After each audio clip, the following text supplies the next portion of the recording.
سے ایک ندی جاری ہو گئی اور تمام چرند پرند ان کو پی کر کہتے تھے کہ کیسا ہی میٹھا پانی ہے۔ آدم علیہ السلام یہ سن کر اور بھی زیادہ روتے تھے کہ میرے رونے پر تو جانور بھی ہنستے ہیں۔ ندا ہوئی بارگاہ عزتی سے کہ اے آدم، یہ جانور سچ کہتے ہیں، جو کوئی ہم سے ڈر کر اپنے گناہوں سے نادم ہو کر روتا ہے، واقعی اس کے آنسو شہد سے زیادہ شیریں ہوتے ہیں۔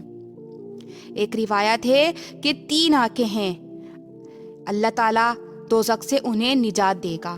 ایک آنکھ وہ جو خدا کے ڈر سے روئے، دوسری وہ آنکھ جو گناہ کی چیز نہ دیکھے، تیسری وہ آنکھ جو خدا کی عبادت کے لیے بیدار رہے۔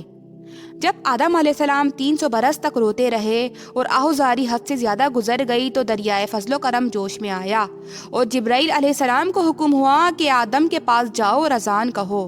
بس جبرائیل علیہ السلام آئے اور جہاں حضرت آدم سر جھکائے رو رہے تھے اذان کہنا شروع کی۔ جس وقت اس کلمہ پہ پہنچے، اشہد